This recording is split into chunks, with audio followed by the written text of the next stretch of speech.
Thank you very much, dear Jacob. That was very generous of you. It is a great opportunity to be with you. It is always a fantastic opportunity to listening to Eric Garcetti and listening him in these rough days, especially exciting. Well, the ambassador is not here, Leslie is not here, but thank you to the Los Angeles Business Council for this possibility. I see a lot of friends, and it's great to be here. I have to thank Mary Leslie, because she asked me to talk about the Mexican Constitution. I'm going to be talking about the economy and the challenges of a huge city as Mexico City in the next panel. But right now, I want to use this opportunity to talk specifically about the spirit of the Mexico City Constitution. I was talking about you, Mary. I feel it's necessary to begin this speech by drawing your attention to the political specificities of Mexico City. Mexico City, a huge city. If Mexico City would be a country, it would be the 6th largest economy in Latin America, including Mexico. It's larger than Peru or comparable to Colombia. It's 20% of Mexico's GDP. It's a huge city. And I also want to remark that when we talk about the city, it is not as LA or Chicago. Mexico City, it's considered an entity of the Federation.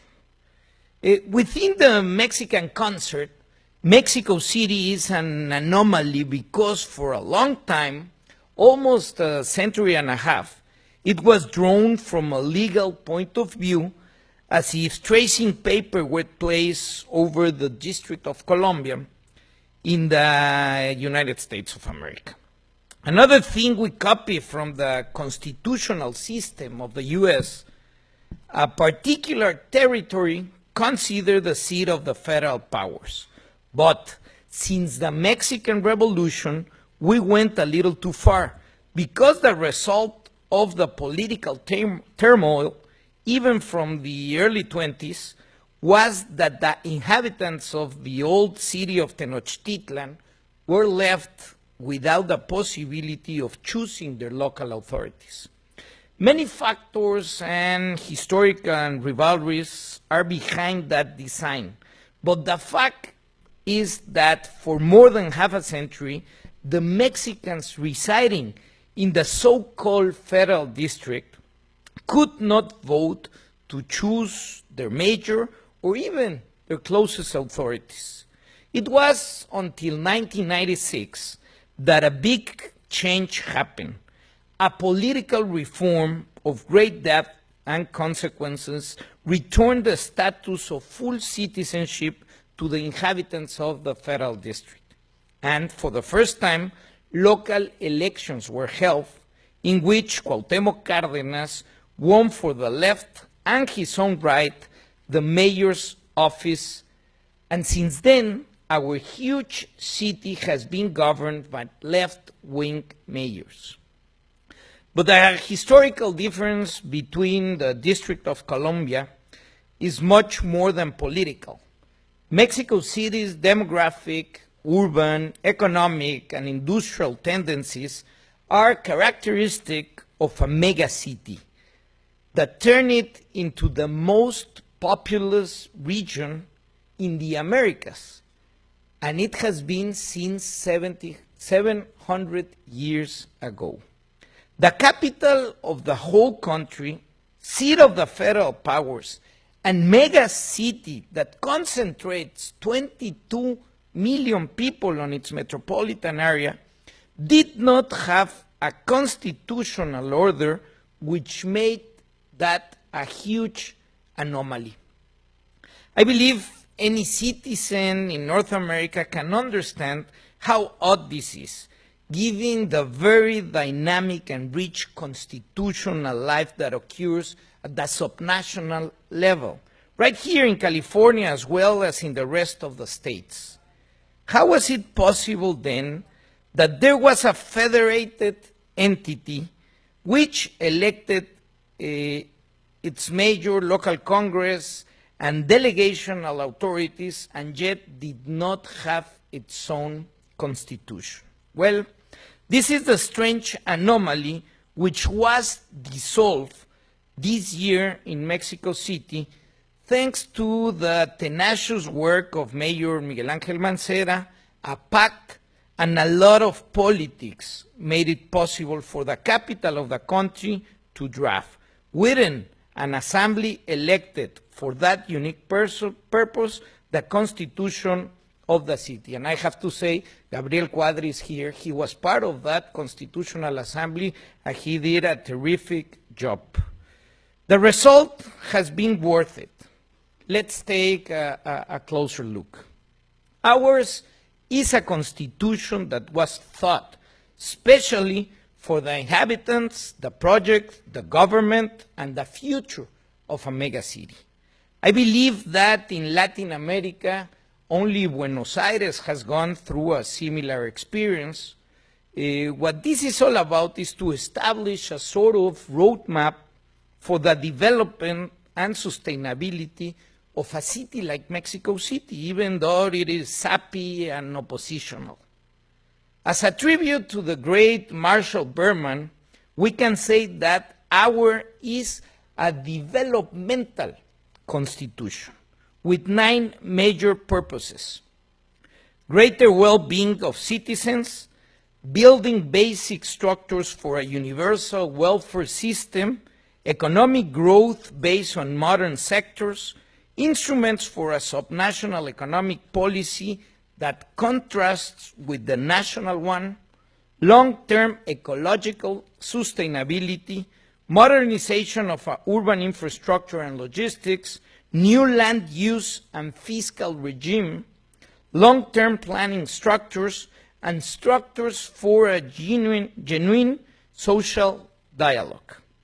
The idea that presides over the Constitution is to formulate the greater purpose of the city and the institutions that will make them possible, while at the same time displaying a clear differentiation from national economic model, which has dominated for over 30 years.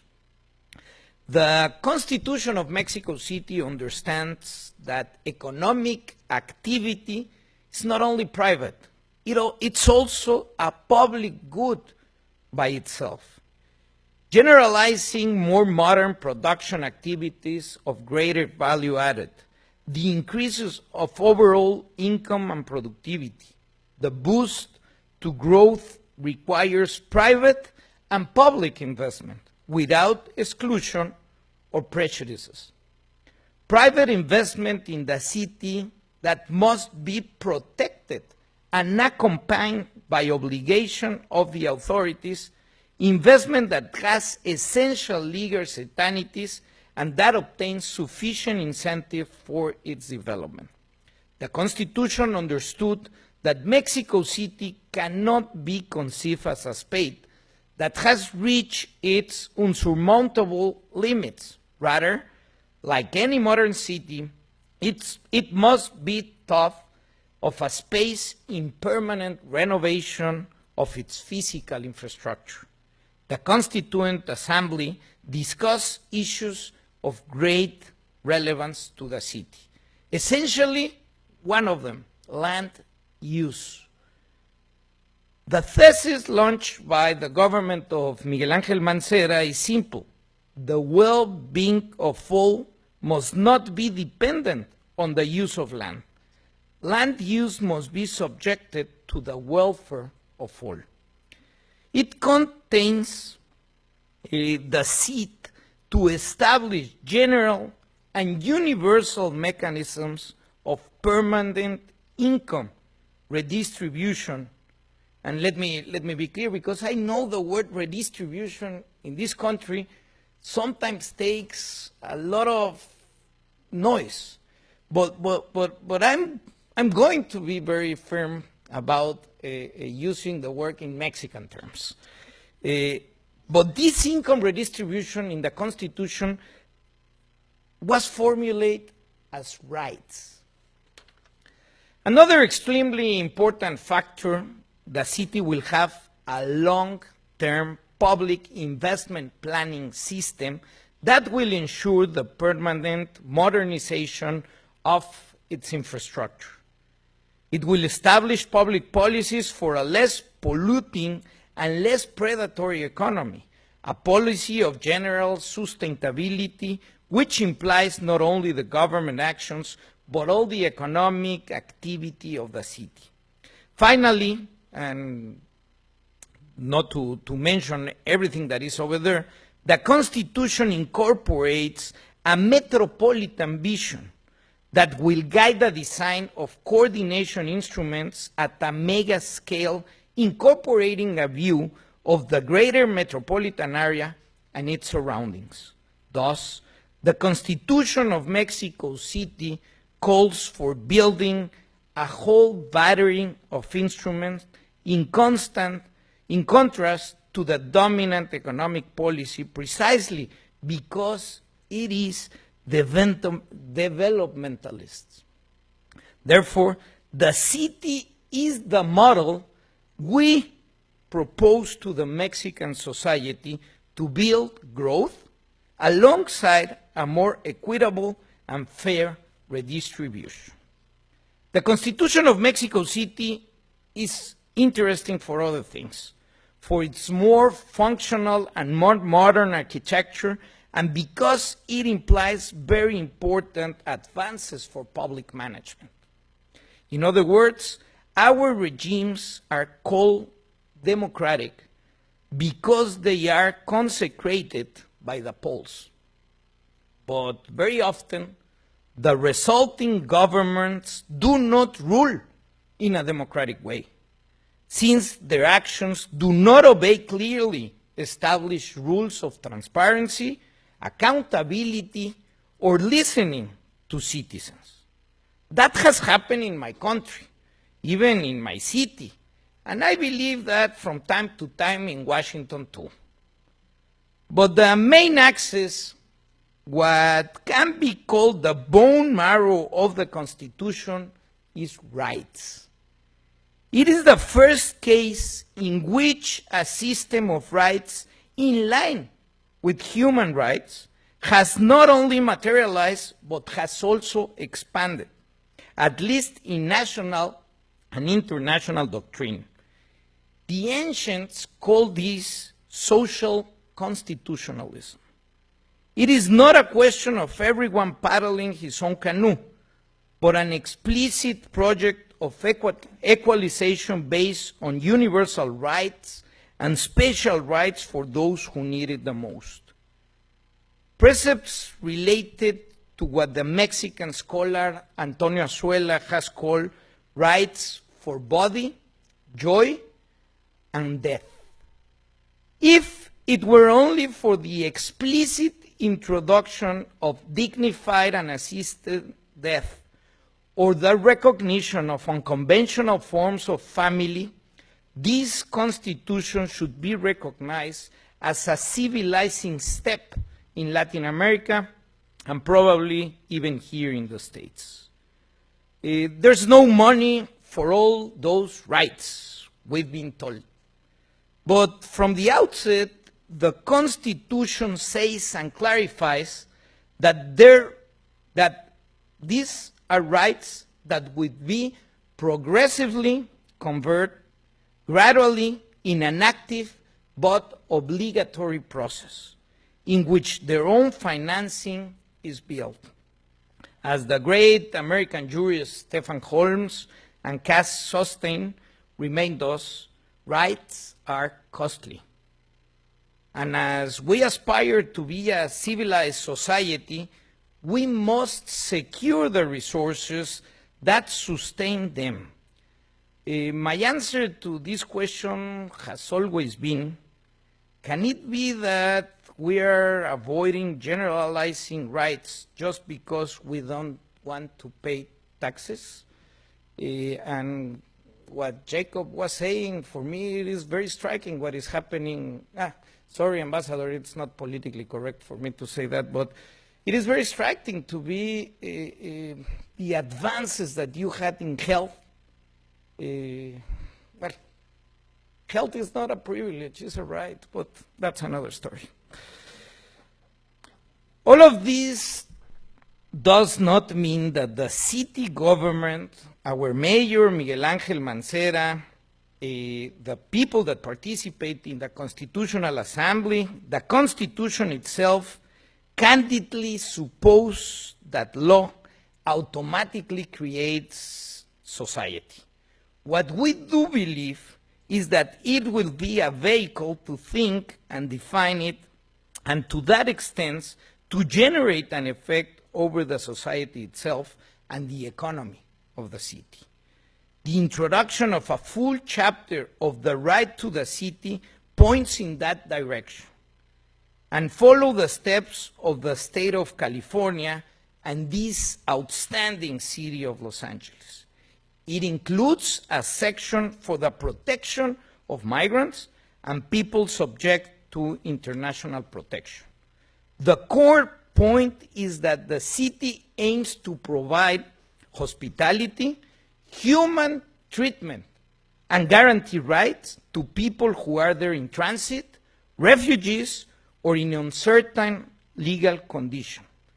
And precisely in our times, as Major Gassetti was saying, this is especially relevant. A little bit more than a year and a half ago, the New York Times summed up the spirit of our time in its headline, "Who is fear today?"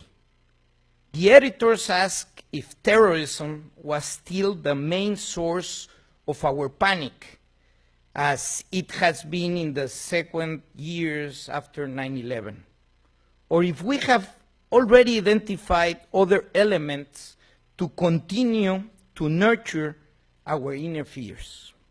The article conclusion was that, in a certain way, contemporary people need to be anchored by some fear of any kind, because they cannot walk without their own well-oiled fears.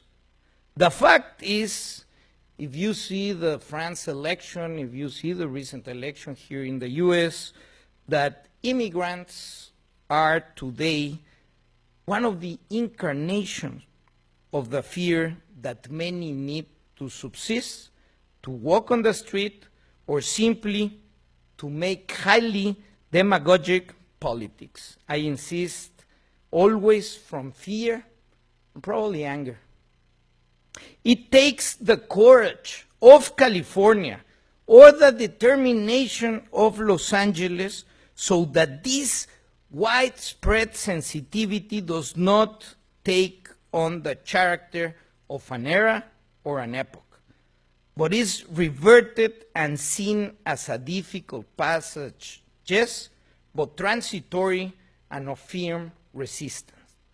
I remember that in one of the best books I ever read, The History of the Greek Spirit, authored by the German philosopher and historian persecuted by the Nazis, Wilhelm Nestle, I found a passage that seems to have been written by a futurist or someone narrating our own time.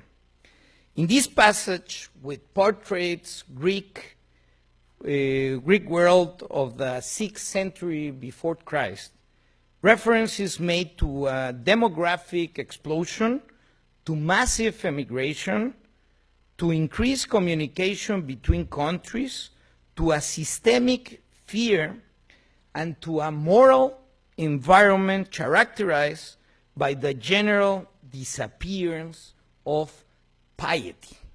Please let me know if I'm, because the sense of piety for me is piedad, piety.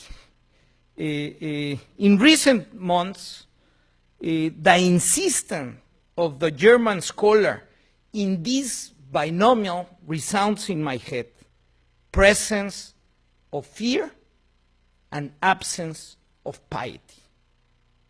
I remember that book this week when I saw a photograph in the newspaper El País last Tuesday.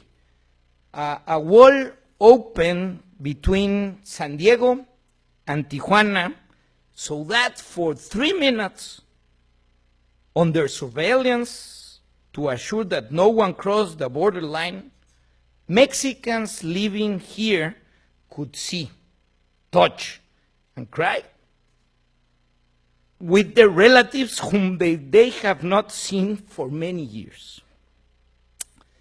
A little piety doesn't hurt anyone. This is what the Californian NGO that reached this agreement of pure humanity with the United States Border Patrol seems to tell us. Mexican relatives did not say much, but an I love you gives strength to the soul for upcoming years of absence and hard, honest work. Fear, our historian believes, that the texts from the period before Pericles denote a disturbing atmosphere of threats and are not always justified by what was really happening. I mean, the ancients also lived their own periods of post-truth or fake news. That society seemed to be gripped by disturbing signs, although, as far as we know, without being perfect, it enjoyed considerable prosperity and achieved an outstanding organizational and technological capacity, just as America nowadays. However, wealth, mercantile navigation, scientific and artistic takeoff, and prolonged periods of peace were not enough to ward off the sinister signals that, judging by the testimonies still preserved, burst onto the stage in the form of bad omens and dark oracles. If Nestle is right, the man of those times could not only overcome one fear when they had already adopted another. Is it that will happen to us? Are we in an unstoppable race of national fears that jump from racial to religious to economic? Some exist to replace the other. I read the news from here and there, and it seems that the world is traversed today by the ghost of impiety, by evil people who are aware of their own evil. Because for too many citizens in the world, solidarity, inclusiveness, minimal piety have ceased to be part of the human puzzle. Well, the Constitution of Mexico City has been born explicitly against this phantom. It has not allowed itself to be crushed by that vision, by the interest that suggests to abandon utopianism, the escalation of unachievable rights, and of course, the warnings about how expensive solidarity comes out to be. This mixture of fear and lack of piety in the 6th century before our era, however, did not prevent the advent of a splendid age, which, despite many hardships, welcomed democracy, logic, mathematics, science, classical art, and philosophy. The Greek tragedy, the fear of that time was battled by catharsis, when compassion, solidarity, and hospitality were cultivated as the highest bonds that unite citizens and people, in short terms, human beings. Dear all, it is deeply consoling to me to think that also with those values, with agreements like the new Mexico City Constitution, with examples as the Year of Mexico in Los Angeles, and as this forum, or with small but meaningful compromises such as the one of the California NGO, we may, perhaps soon, find an exit, a similar bridge between the past and our time. Podamos, quizá pronto, encontrar una salida, un puente similar entre aquel pasado y nuestro tiempo. Muchísimas gracias.